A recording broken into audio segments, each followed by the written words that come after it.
Today I'm going to give you tips on concealed carrying on your motorcycle that could save your life. There are significant more things to think about and consider when you're concealed carrying on a motorcycle versus a car or even carrying out in public, and a lot of these are super important. So I'm going to give you 5 big things to think about if you're somebody new that's like new to riding, maybe new to concealed carry, maybe you want to combine these two awesome things into your lifestyle, or you've been doing this for some time, but your whole process and gear and everything that you're doing isn't working out. And worse, you're thinking of keeping your carry gun at home. That's definitely what I don't want to do and discourage you from that. So hopefully these tips will help you. Now, some of you do know that my biggest channel here on YouTube is actually reviewing firearms. So if you want to know anything more about concealed carry, new pistols, rifles, and a whole lot more on that topic, then I'll leave a link down in the description to my other channel so you can check that stuff out. But today, it's all about the guns and motorcycles. Let's get right into it. Now, there are very few things that are more satisfying than being on a country road, nobody around, beautiful weather, on your motorcycle, and you open that thing up and hear what your bike is supposed to sound like. And that's why I run Reinhardt's on my Harley, because it makes my bike sound amazing. And so today is the very last day where they are running 25% off site-wide with no coupon. So you could take a full exhaust or set of slip-ons for Indian and Harley, add it to the cart, and the discount is automatically applied for you. And so if you got some money for Christmas and you don't really know what to do with it, this is a great way to ring in the new year with a new set of pipes or a full exhaust from Reinhardt at a huge discount for y'all. So give your bike the pipes they deserve at a huge discount. And I'm gonna leave a link down below so y'all can actually just quickly go over there if you want to check out what they have. Again, Indians and Harleys. I really appreciate Reinhardt for sponsoring today's video and hooking the community up with an awesome discount. Now I have an entire chair full of objects here. I'm gonna roll this out of the way and pick them out one by one and start going through these tips.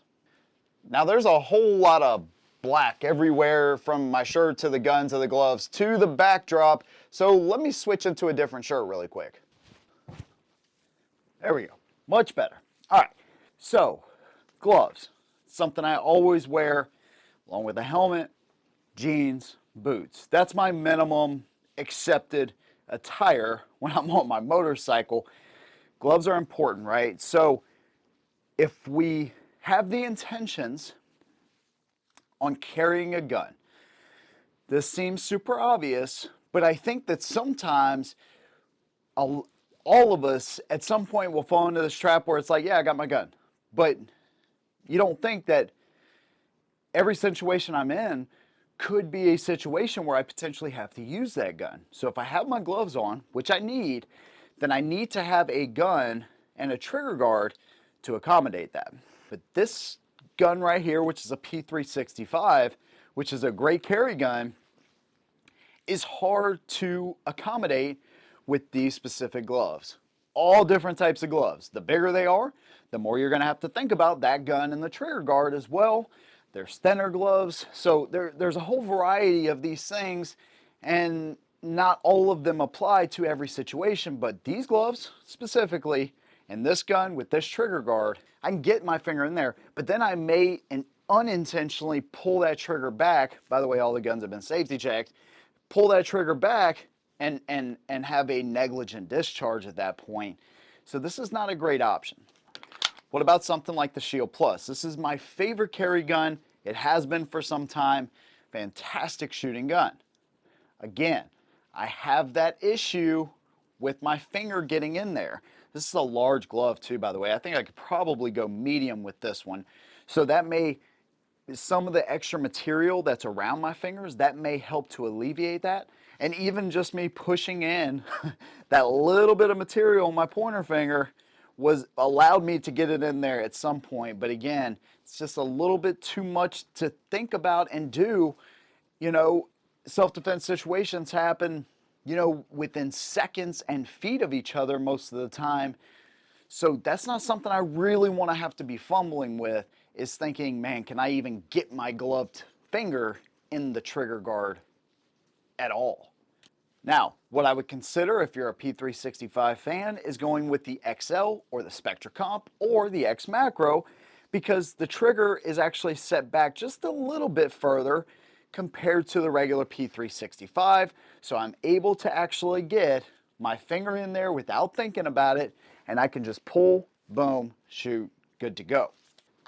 Now I am a huge Smith & Wesson fan. The new Equalizer is a fantastic shooting pistol, surprisingly a really incredible shooting pistol.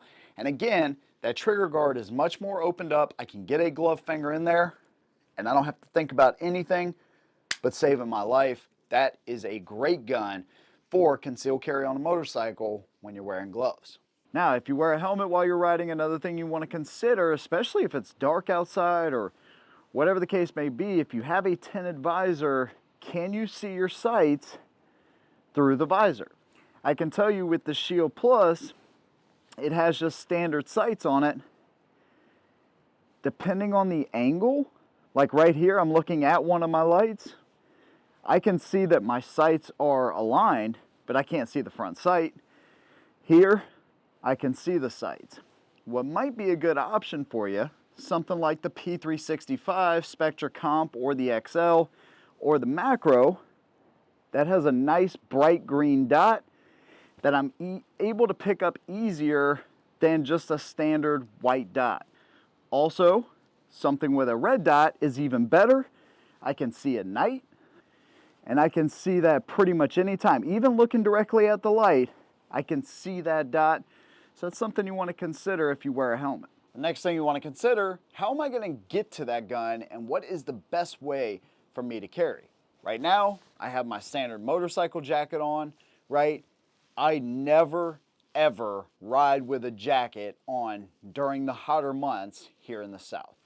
I never do it. I know that it may be better, but at the same time, stop and go traffic, 115 with the heat index, I'm good. I'm good.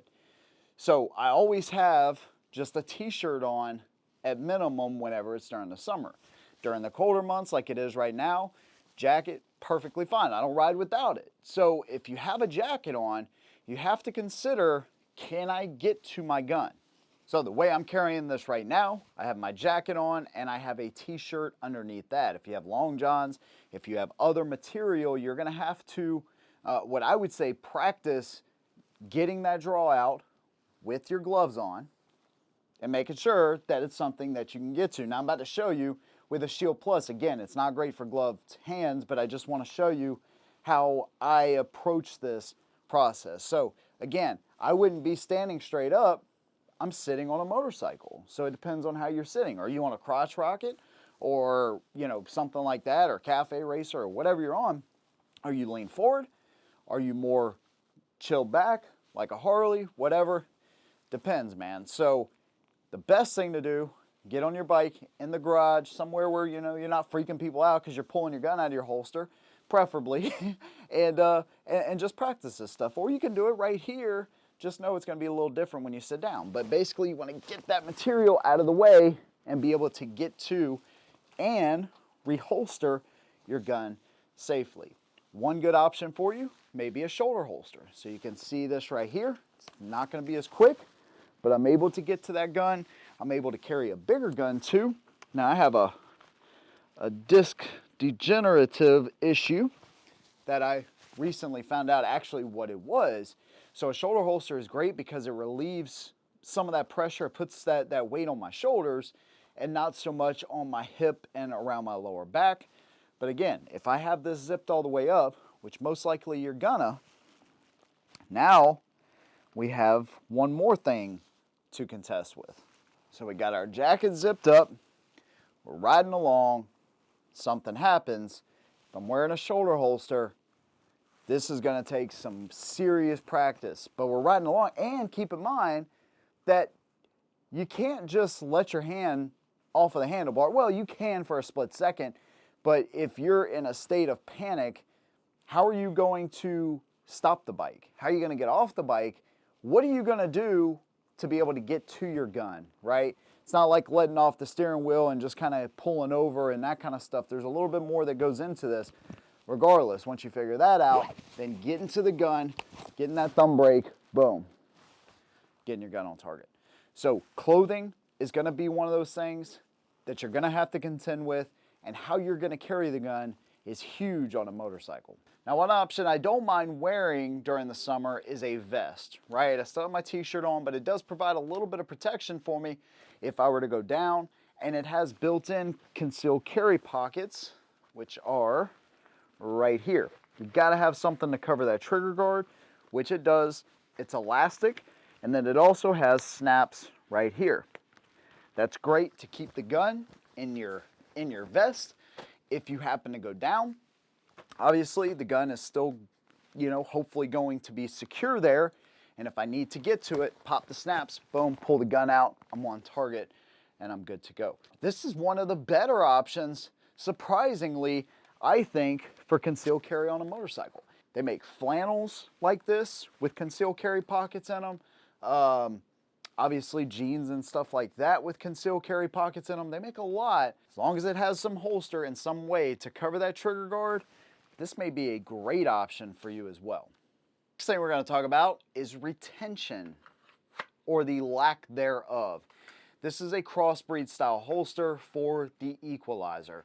And so it's not a terrible option. I've carried with this holster, not a big deal. But I don't conceal carry on my motorcycle with this holster because the lack of retention is terrible.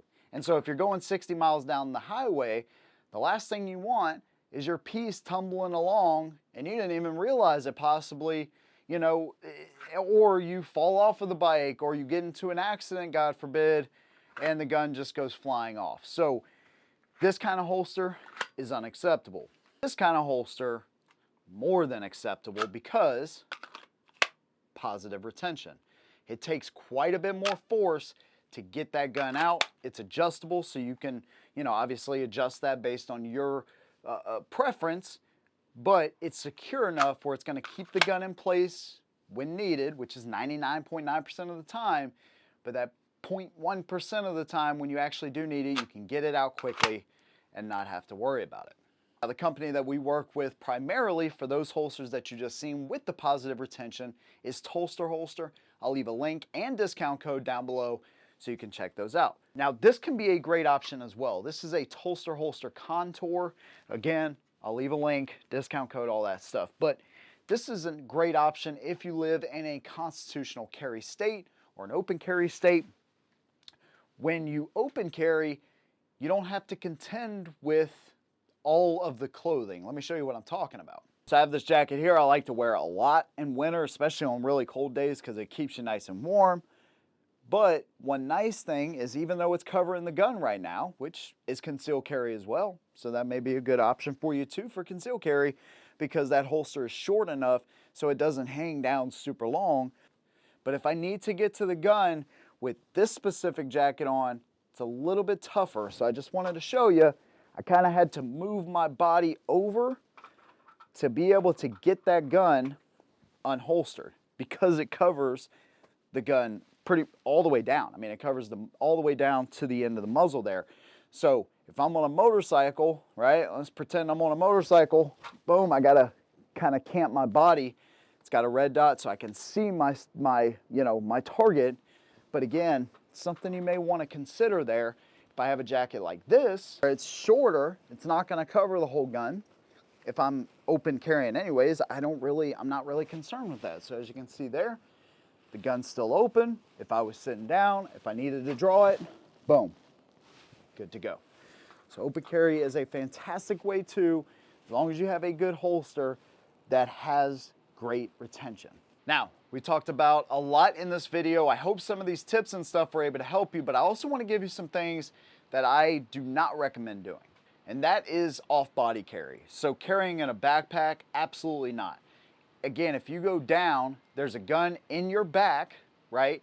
And you happen to fall and land on your back, it could paralyze you. That's why carrying the middle of the back is never a great idea, because again, if you fall on that steel, it could really hurt you.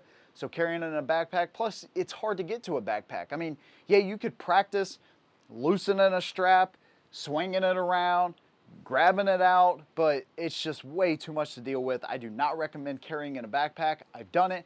I do not recommend it. I don't do it anymore because it's not smart. A better option would be a tank bag because again, it's right there in front of you. Some of them, I believe, do actually have little elastic straps so you could properly keep your gun in there. If it doesn't have an elastic strap, just make sure it's in a good secure holster. Put it in the tank bag and make sure, again, you kind of practice unzipping, pulling it out, getting out of the holster, and then getting on target. It takes a lot more to do this, but if that's something you absolutely have to do, that's a better option than a backpack. Also, keeping your gun in your saddlebag. Now, I know a lot of people do this. There are specific type of holsters you can use for that. Don't recommend it again. Now, on my bike, I can actually lean back. I can open this right side for sure, be able to pop it open and get to my gun like that. If that's the case for you, then maybe it is a good option. Every bike is different and the saddlebags are different. If you can't get to that saddlebag and open it up and reach your gun without getting off the bike, not a great recommendation there, in my opinion, to carry like that. I think the biggest takeaways, the gun has to be readily available, but it also has to be secure at the same time. You have extra clothing and stuff that you're gonna potentially have to deal with, and there's quite a bit of things you're gonna have to think about, from getting the bike stopped to drawing the gun out to dealing and contending with extra clothing. There's a lot to deal with here. But I hope that these recommendations were useful enough where you can take little bits of this information and find a great way for you to conceal carry on your motorcycle. If you have any more suggestions or you want me to do a part 2 to this video, leave some ideas down below, man. I'm always getting little ideas from y'all on videos just like this. If you want to support what I do, you can do that through Patreon for $1 a month. That's it. A lot of people at $1 a month really helps a ton. Big thanks to you guys. See you in the next one. And as always, hold the rubber side down.